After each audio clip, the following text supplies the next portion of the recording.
Well everyone, it's the festive time of year. We're all excited for the Christmas countdown. We're all getting our Christmas gear out.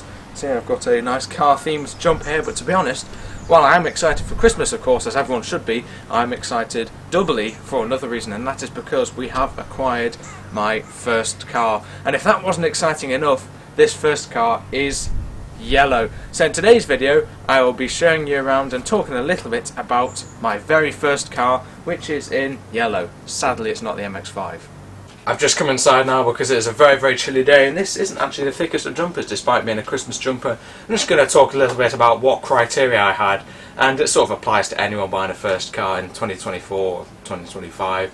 It's getting close to now, which is just the sort of basic stuff. You want something to be relatively safe. Obviously you're an inexperienced driver in your first year or so of driving. I've done a little bit of driving of old cars and modern cars such as the Autumn Park experience, but I'm obviously very inexperienced when it comes to the road. I haven't actually got my licence yet, so it'll be a few months until I can drive this car, but I just thought I'd make this video showing it. So what other criteria do we have to meet? It has to be something safe, as I said, something reliable. I don't really want to be crawling under it every weekend, as much as I do love that. I've got this to do here, which is enough work probably for now to learn how to work at least on classic cars.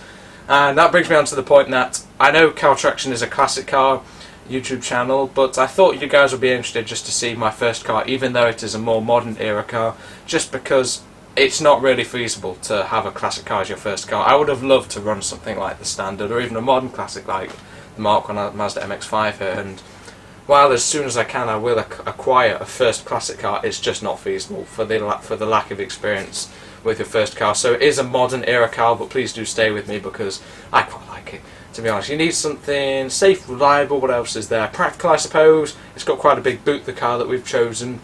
And the go-to sort of first car is the Toyota Aygo, basically, isn't it? And to be honest, for a year before we actually started to seriously look at cars, it was, yep, get a Toyota Aygo, Toyota Aygo. So we looked at one on eBay, and it's surprising that a car, it was a 2009 Toyota Aygo, but it was surprisingly rusty, and it's actually quite hard to find a car. Our sort of budget, I'm going to be fairly open about that, was somewhere in the region of £1,000 to £2,000. It's something obviously very affordable as the first car. It's just something to get around in, nothing fancy.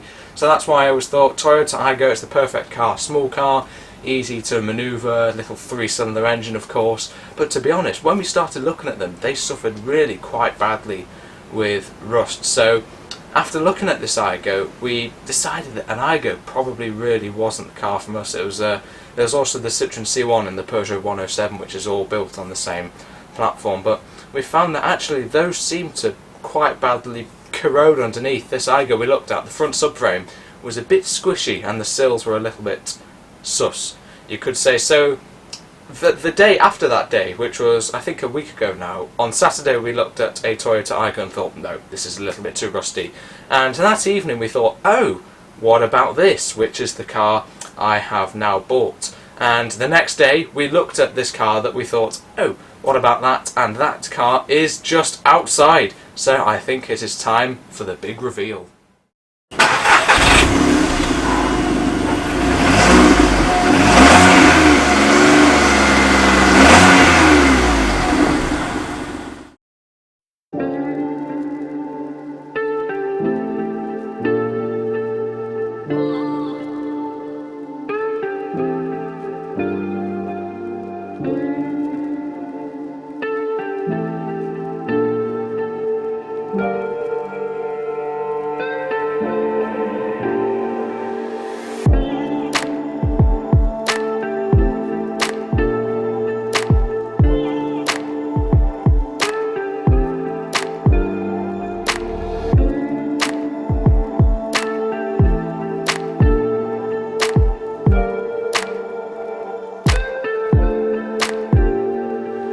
So everyone, this is what you've been waiting for. The mighty Volkswagen Fox. 2010, 122,000 miles and 54 brake horsepower.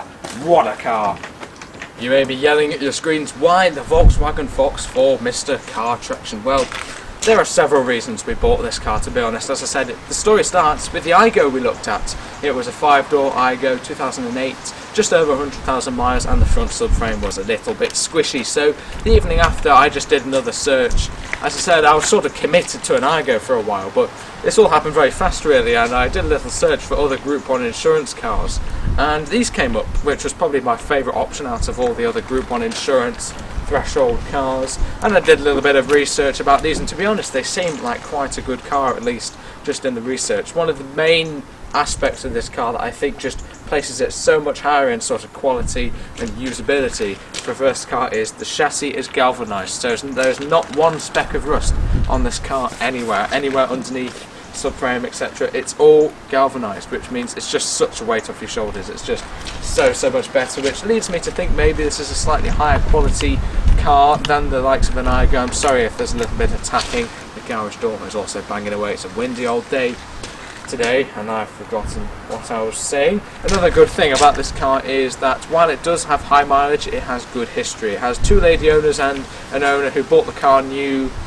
used it for about 6 months or so. While it does have high mileage at 122,000, the history is good, and it's passed its MOT recently with not one advisory, which is just so good. And the only MOT failures have been sort of number plate deteriorated, maybe a windscreen wiper, the rubber needs replacing, nice and easy stuff. I think it's had a new coil spring at the back, which is just handy to know, to be honest, but there's not one advisory or failure for anything structural rust as there was with many of the Toyota Igos we looked at. So that's another good thing. As I said, galvanised chassis, it's just so handy. It's a 3-door, this car. Now I was initially looking for 5-door cars, but these were only available in the UK market as a 3-door. These were actually produced in Brazil, the Volkswagen Fox cars. It was a replacement, I think, to the Volkswagen Lupo, I think, and now it's been replaced by the Volkswagen Up. So they're built in Brazil for a very long time, which means there are of course lots and lots of parts around, and they were sold over there as 5-doors, which to be honest I would have preferred. It's a little bit fiddly sort of getting people in and out of the back with the 3-door, but it's okay, to be honest. I've got enough space to take my mates somewhere if they for some reason don't start driving right away, which I think everyone should. So it's a practical little car, to be honest, and I just love it. We did a little search on Facebook Marketplace of all places after finding out these are Group 1, and on the page of all the results I saw this yellow one, and I just thought that is just the car. Yeah, I just love the colour. I think a lot of people try to sort of blend in with sort of greys, blacks and whites with their first cars, but I want to be different in the sixth form car park. I want to know, people know, yeah, that's Harley's car. We've got some absolutely awesome Fox decals on each side of the doors. They're actually facing other ways, so that one's going that way and that one's going that way, which is quite funny, to be honest, but they could stay on because they're quite cool. I plan to do a little bit of light customizing of this car. I'd like to maybe get some little spot lamps on the front of it, but I'm not going to be doing any silly modifications because then my insurance quote will go like that. But the only problem with this car at the moment, we've been running it for a little while now, is it is absolutely filthy. So now that I've talked a little bit about why I think the Fox is a good option for anyone looking to get into first cars, I think we need to get some of this muck off, because this car's been stood for quite a while between the owners deciding to sell it and the daughter working abroad, and it's just so muddy and leafy. The yellow is really not done justice like this, but actually I've just thought, before I give this the full detail and deep clean, let's have a look at the mighty powerhouse under the bonnet. And here it is, the mighty powerhouse of it feels so weird saying that now that I own a car, my 2010 Volkswagen Fox. So let's talk a little bit about the engine in this car. It is a 1.2 litre 3-cylinder engine. These Volkswagen Foxes were available with the 1.2 cylinder engine, the smaller one, and the 1.4 cylinder engine, which was a 4-cylinder. And to be honest, there are loads of reasons why I think the 3-cylinder is better. It's a smaller engine capacity, 1.2 obviously smaller than the 1400 engine, and that means it's cheaper on insurance, but it's lower power, about 54 brake horsepower, but you're not really going to get anything high power as your first car. I think the good thing about these 1.2 3-cylinders is they are timing chain driven, so there's not, on the 1.4 it's a cam belt, which is still okay, but as it's an interference engine, the 1.4, if a cam belt snaps, pistons hit valves and that's your engine gone. So timing chains are a lot more reliable. It's an actual chain running on the side of the engine as opposed to the belt with the timing belt, which is just a lot more durable, less likely to break which, as this is another interference engine probably, it's another sort of weight off your mind really, having a timing chain. It's just a little bit stronger. And because this car was made for both a 4-cylinder and a 3-cylinder engine, with the 3-cylinder engine in, you can get at absolutely everything. There's so much space in this engine bay, it's fantastic. Everything is nice and easy to get at. You get them as spark plugs easily, you get the alternator and the driving belt down there. Everything is just so easily accessible. So in terms of practicality, it is a much better engine, I think, than 1.2 litre 3-cylinder. In terms of power, it's obviously very low, but that's okay, because when it's your first car, anything's going to feel powerful because you've never really been in that driving position before. 3-cylinder, as I've said, very small unit. It needs a lot of cleaning under here, which I will also do in today's video. It makes quite a funny sort of warble sound, I think, the 3-cylinders, which, to be honest, I quite like. It's a bit of a unique sound. And 3-cylinder, 47 miles to the gallon this gets, which is slightly lower than the Igos. I was looking at Igos, those get sort of 55 mpg, and I think the reason these are slightly slower is it's a bigger car, to be honest. It's heavier. I think the metal is a little bit thicker in this as well. But another good thing about this car is all the metal is original here. Just over here is an original Volkswagen dealer sticker, so none of this has been welded. It's totally original, which is, it's just a great little car, this. I think, it's just so good. It really is just ready to go. But I'll put a little clip up. It is absolutely filthy under here. I'll maybe do a little bit of cleaning of the can cover here, but there's so many leaves and things stuck in it, and if this wasn't a galvanized car, it would have rusted, because all this just attracts dampness and it would have rusted. Thankfully this car is galvanized under here, so it hasn't, but it just looks terrible having all these leaves here. So in today's video, while I will be cleaning the exterior of the body, there's also quite a bit of work to do on the interior of the car and the engine, the mighty 54 brake horsepower 1.2 litre 3-cylinder. You now join me inside the mighty Fox in what is actually quite a spacious interior compared to an Igo.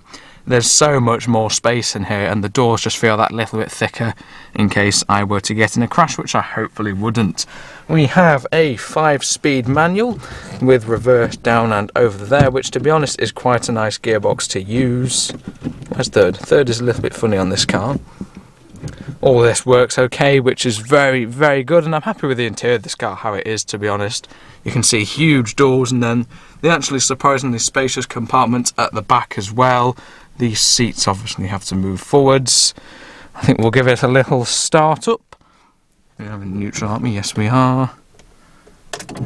Cool animation on the dashboard of this. Watch the tachometer, the rev meter. We are idling at about 1,000 RPM. Got a little bit of air on, so we'll have that off. There's the funny sort of 3-cylinder warble. I'm not sure why the wipers are going. Not quite sure why that is. We've got obviously all our controls here, which I've still yet to learn. But it just needs a really simple clean on the inside, to be honest. Why are the wipers going off? I haven't done anything. I've driven this car a little bit, but Mum and Dad have driven it. They seem to quite like how it drives. It's quite light, albeit it's heavier than a Toyota Igo. Why are those wipers on? I wonder if something might be on or not. I don't know, but I think I've talked about it enough. I think it's time to get scrubbing on probably the outside first of the mighty Volkswagen Fox. I've said that a few times in this video, haven't I?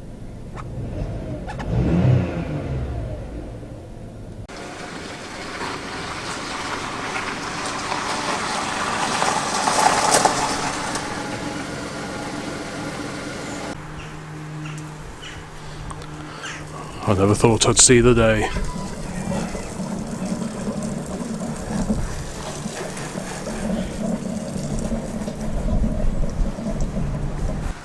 I've even got car shampoo the right colour. So I think the thing to do first is to get all the little bits of green and muck out, and then just wash the whole thing. It might not show up on camera, but you can actually see underneath all these little crevices. It is so grubby. So hopefully by the end of this, what should hopefully be quite a deep clean, this thing will be looking quite a bit more yellow than it has in a long time. Even around all the badges and things, it is absolutely filthy, this car.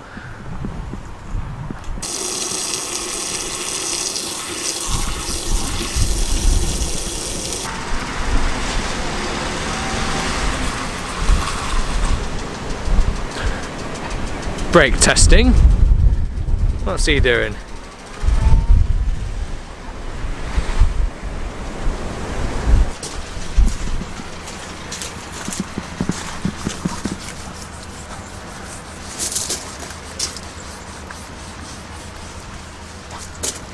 The Fox decals are so cool. Yes.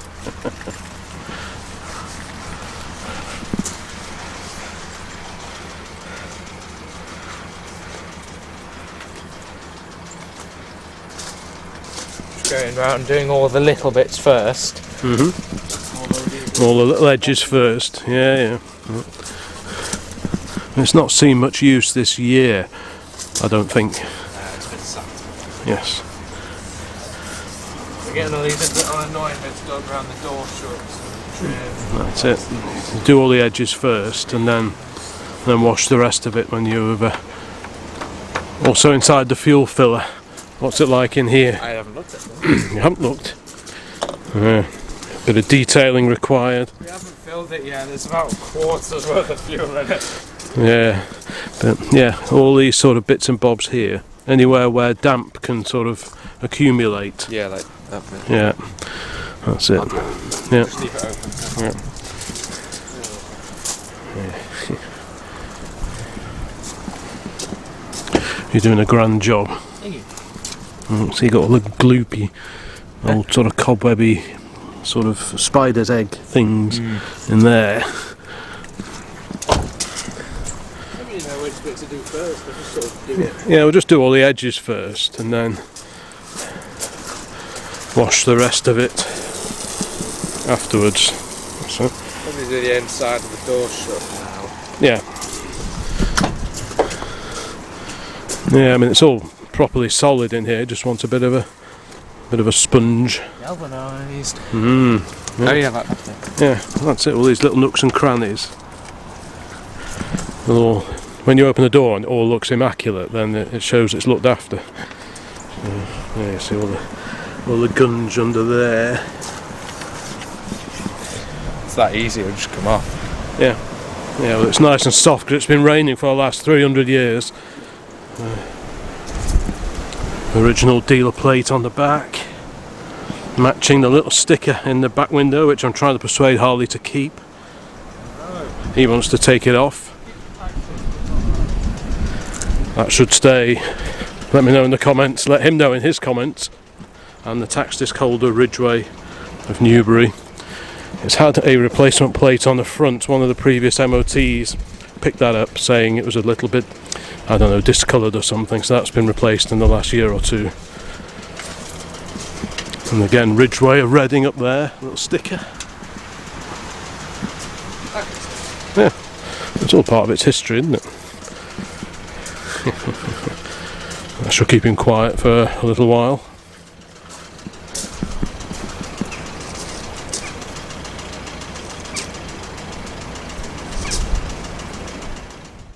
Quite a big difference.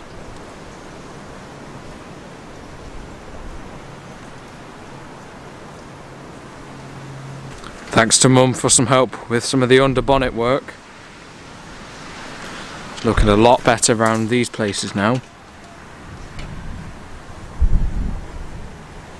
Well, I think we are starting to come to the end of this video introducing my, it feels so weird saying that, 2010 VW Volkswagen Fox 1.2 litre 3-cylinder. I think I'm really going to love this little car. Do let me know what you think of it in the comments below as well. At least the Fox is facing the right way on this side of the car. You can get some cool reflections with the puddles.